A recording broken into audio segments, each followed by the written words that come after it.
All right, the Inspire 3 is here. It landed today. Well, actually, it's not coming until like June, sometime this year, sometime in June. But the promo video for it launched today, so you can see some of the new stuff. Go onto the DJI website and look at the specs, which is what we're gonna do right now. So if you look here, we have the DJI Inspire 3. This thing looks very similar to the Inspire 2. There are some noticeable differences which we're gonna go over. Their big slogan is Master the Unseen. If you're not familiar with the Inspire series, it's a cinema drone. It's for cinematographers. If you're in cinematography, you are probably already know about this thing. So we're gonna scroll down here, sleek integrated design.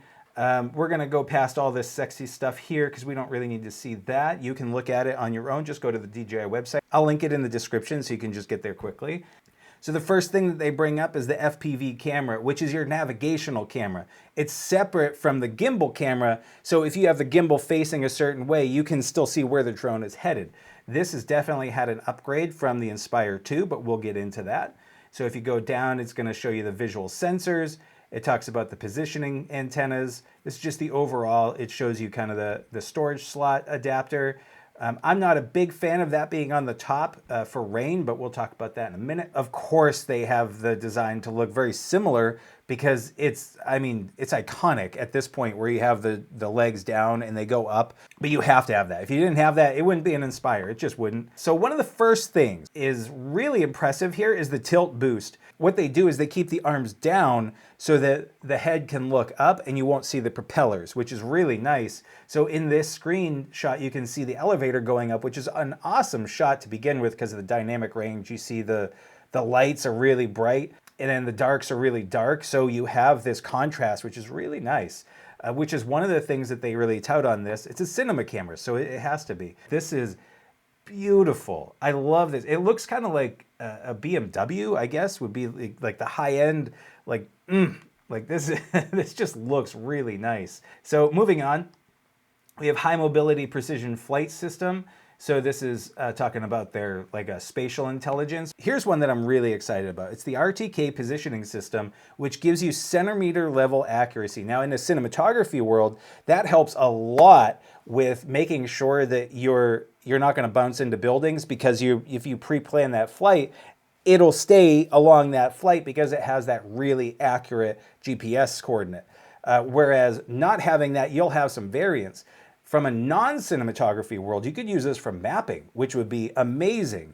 Some people have done the Inspire 2 for mapping in the past, but the Inspire 2 is harder to come by with the batteries and everything. As you can see here, you have the RTK antennas that you set up with the system, dual antenna orientation, powerful anti-magnetic interference capability, which is great if you're anywhere near maybe telecom towers. Again, for like enterprise level stuff, this could be used for that. It doesn't just have to be used for cinematography, which I'm sure that they're going to come out with an enterprise level Inspire. Maybe not. I shouldn't say I'm sure, but I could see that being down the line easily enough. So you get the Waypoint Pros. I'm actually curious because Waypoints Pro, I don't know what the additional benefits are over regular waypoints. Waypoints will let you set the waypoint and say, okay, I want you to go from point A to point B, or B, C, D, E, F, and you even point the gimbal where you want it to be. So you can pre-plan your shots, which is really useful. I'm curious what their pro version of that is, but I guess we'll just wait and see. Unless you know, if you know, tell me in the comments because I'm really curious. This 3D dolly you'll see this, they show this in the video. You can see this fight scene that's going on, and you can see right here, it shows the A and the B positioning, and you can control not just telling it, okay, go from point A to point B, but you can also manually control the aircraft as it moves along, so the speed adjustment and everything. You see, watch this scene right here where the guy's stealing the purse, and the guy yells at him, and it's kind of a cool shot. You see that the camera actually moves around this guy. It keeps this follow focus on him. And it's really nice. You could pre-program a lot of that stuff. Here's the guy with the car. This one I really like because if you watch, ready? It's backing up, and then, right? Look just at the end there. It comes through that small gap. It's probably like 14 feet wide. It's probably close to like a 14 by 16 rectangle of area. But if you can pre-program that with RTK accuracy, then you don't have to worry about each time like, oh, we got to take number 47. If the guy's trying to manually control that or rely on a non-RTK system, I'd be really nervous about that because it's a fairly good sized drone. So that's where this comes in really handy. I'm surprised that they didn't use this as the first shot to show. Spotlight Pro. So if you guys know about Spotlight, if you've used it for any of your other drones, you set your what you want the drone to spotlight. And like in this case, it's the building. I really like this parallax effect too, because that has to do with the focal range and how much you're zoomed in and everything. And you can see like that. Oh God, that's beautiful. That's absolutely beautiful. So you have follow mode, you have free mode. What's really useful about this, as opposed to like the Mavic 3 Cine or just the Mavic 3 series, is that you have that 360 degrees. So you can go ahead of the car and all around it, and the gimbal can keep looking at it. Whereas the drone, if you had like the Mavic 3, the drone would actually physically have to move. And so you'd have to be moving your sticks instead of just holding the forward button. So we have omnidirectional sensing system. Omnidirectional sensing is great. You have to have that, especially for a drone this size. So you can see those sensors highlighted there. You have the downward visual sensors, the TOF sensors for your landing, 360 degree horizontal visual sensors.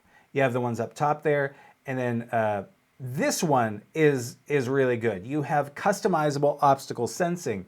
So this I really like. If you know, okay, I don't really need you to pay attention to that building in this example over on the right. You don't have to really pay attention to, I don't want to hear alerts or anything because I know that thing's 10 feet away from me and I'm not going to be anywhere near it. But this one that I'm a foot away from, yeah, definitely keep me apprised of how close I am to it. Like, am I about to hit that thing?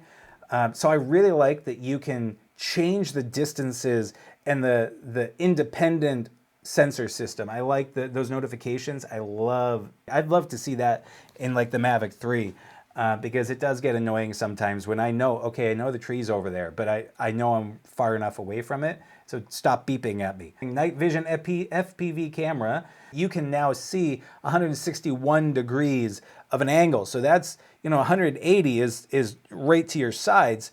So it's, you have a much better cone of vision than you did on the Inspire 2. So it says here that it's about doubled what it was before. So that's damn impressive.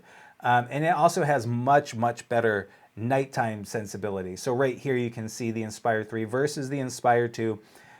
This is that FPV. So the sensor size is bigger. The field of view is 161 degrees instead of 84. So that's a big, big difference.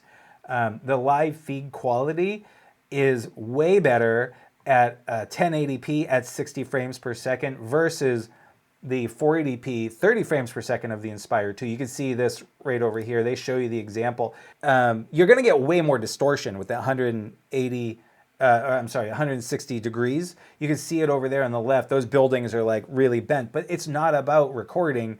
It's about what can you see, what's in your field of vision. And then, of course, you can see the vast difference in quality for just look at all that noise and everything on the right-hand side. It's definitely good to have that. It's not anything to sneeze at, the one on the right, the Inspire 2, but the Inspire 3 has a very big upgrade on that. So the tailor-made 8K sensor, it's the lightest ever full frame, 3-axis gimbal camera. This thing looks really impressive. Look here on the sensor size. So you have, starting at the low end, you have the Zenmuse X5, the Zenmuse X7, those are the different sensor sizes. And then the 8K Air, the X9, is about double the size of the X7. So that gives you a lot more. The sensor size is huge. It's a full frame. This is really impressive too. It's 4K at 120 frames per second, so that's super slow-mo in ProRes RAW without cropping. That's really nice. That's really, really nice. So keep on going down here. This is a big one for me. So number one, you have a full frame sensor. Let's talk about that for a sec. The Inspire 2 The later edition ran with the S35, I think, which is about 2/3 the size of a full frame sensor. And the Inspire 2, the original version, ran with, I'm pretty sure it was a micro 4/3 sensor, which is about half of a full frame sensor. So the bigger the sensor, the more light you're going to be able to absorb. So you have better low light capabilities with a larger sensor. That doesn't mean that the other sensors are bad. It just means that the bigger the sensor, the better low light capability you're going to have. But also with the same equivalent lens, let's say like an 18mm lens that you have on that camera with the sensor, if you have a bigger sensor on it, like a full frame, that 18mm is going to give you a wider field of view. So you're going to be able to see a lot more with that same 18mm sensor than you would as a smaller sensor. So like a micro 4/3 sensor with its equivalent 18mm, you're not going to be able to see as much. So some of the sides are going to be cropped out. So sensor size is not an end all be all, but it is really nice to have that if you can afford it. So this also has dual native ISO, which is really impressive because the native ISO means that it can natively do that in the camera, and you're not relying on any software hijinks. So between that full frame sensor and that native ISO, you're going to have a lot of really good low light capabilities on that. And so it talks here about 14 plus stops of dynamic range. So the more stops you have of dynamic range, the more you can push and pull the image. You can bring up those shadows, you can bring down those highlights and not worry about crushing either one of them. And this is one of those cases where you don't want to crush it. So that's really impressive. So moving on down here, we have the different mount lenses. You have an additional 18mm f2.8 full frame wide lens and a new telephoto lens, which will be released at a later date. I'm really excited about that. If you scroll down here a little bit more, you'll see they have an 18mm, so that's for the really wide angles. 24, it's a little less. 35mm, and then the 50. I would really like to see what that telephoto is going to be. I'm thinking it's probably going to be like a 70, maybe like 100, somewhere in the 100 realm. Yeah, so I'm curious. So moving on down here, you have the DJI CinemaColor system. So their CinemaColor technology has been really good. If you know it, you know it. So we're not going to touch on that too much here. You have the timecode sync. So if you're not familiar with timecode syncs, basically you set the watch in each device, essentially, and then you can, in here, they're showing the example on Premiere Pro, where you can synchronize based off of the time code. You're able to take all this different footage as long as everything has that same time code, everything lines right up. A lot of you are probably familiar with syncing based off of the waveform, which is really good, but you need to have audio on each device so that it can sample that waveform. But this is a drone that doesn't have a microphone. I don't think it has a microphone, but it's not going to hear necessarily everything that your main camera or cameras are hearing. I'm not going to talk about this too much because I don't really geek out over this, but you have the O3 Pro video transmission and control system. So the control system has been upgraded. So one of the really nice things about the controller is it's got 1200 nit screen brightness. And it's a 7-inch screen, so that's really nice. So 1200 nits, you can pretty much see in all circumstances. There might be times where you still need to shade it a little bit if it's really bright. I've actually had issues with the sun isn't super bright, but it's wintertime and there's a blanket of snow. So the light that is hitting the snow is actually reflecting back, and I'm looking down and the snow is behind me and I can't see the screen. But the 1200 nit is way, way nicer. Really good to have.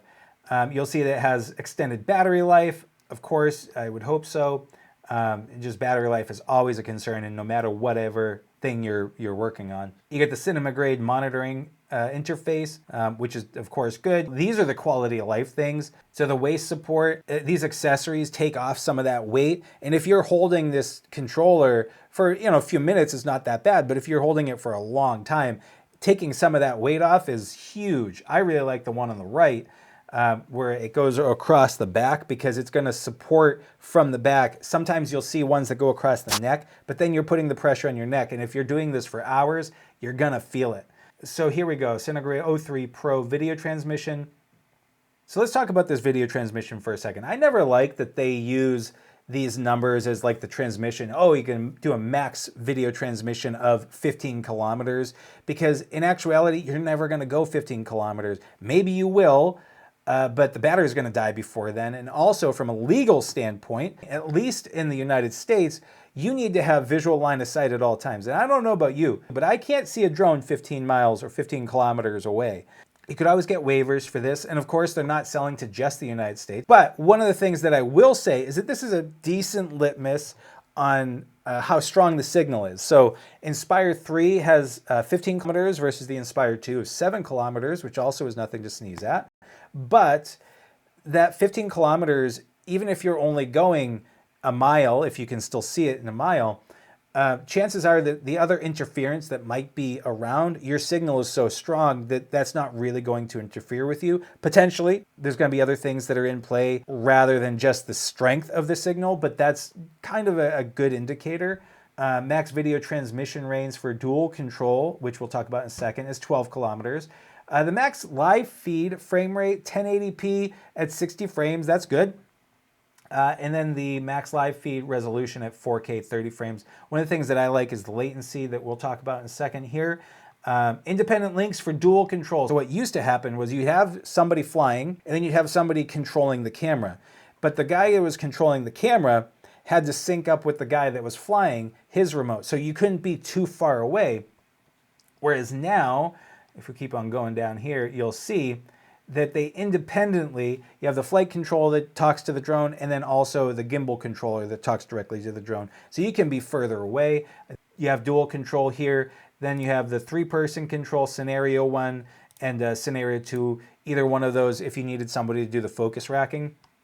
And then going on down, we're going to keep on going. Dual battery system. So you can do hot swapping, which is great. So you can pull out one of the used batteries, throw in a brand new one, pull out the other used battery, put in a new one. You don't have to restart anything. You don't have to turn off the drone. So that's really good to just get right back up in the air. The biggest issue that I have so far with what they've shown is the battery life. It's at maximum 28 minutes, which of course you know is best case scenario. So I'd say you're probably going to get closer to 20 minutes. And then if you throw some wind in there, and if you throw some heavy winds in there, it might be closer to 10 minutes. This is the one thing that I'm really disappointed by, because I'm kind of spoiled now with a flight time on my Mavic 3 for 43 minutes. And I get pretty close to that. It's never going to be 43 minutes, but it's usually 35 or maybe even 40, depending on the conditions. It's been very rare that it's been under 30 for each battery. So I would have liked to have seen that, but you got to compromise somewhere. So aside from the batteries, this is probably my other biggest gripe, which would be that the door for the SSD is on the top. And you can see here that it definitely has accessibility for like dust and potentially rain. If it is raining, I don't think that this actually has any weather resistance to it. And I wouldn't want to fly in the rain anyway, but this removes the insurance policy of not having it on the top. I'd be really worried that rain or moisture is going to hit the top and actually get funneled into where it says open. And you don't want that for your SSD. So that's probably my biggest gripe. So the next part they talk about is storage and transitions. This is a quality of life kind of thing. The extendable handle and the 2 side handles makes it a lot easier to actually move the drone around. So if you wanted to, you could go down here and kind of move around and see what the drone looks like. With the tilt boost, what that does is it brings the legs down so you can actually see what it would look like. They have an AR version here too. So that's it. There's the big old price tag. So it's $16,499. But if you're looking to get this kind of drone, you're doing the work that'll pay for the drone. So this is a professional level gear. If you have used an Inspire before, you've probably already looked into this. You've been looking at the leaks and everything. So I'm curious on what you think about this. Is this what you were expecting? Did you want more? Is the price tag too high? Do you have any gripes like me with the door opening on the top? What are your thoughts? Let me know in the comments below, because I'm legitimately curious. But until next time, fly safe and be good to each other. That was a terrible clap. Full frame, ultra wide. All right, the Mavic 3 is not what we're talking about.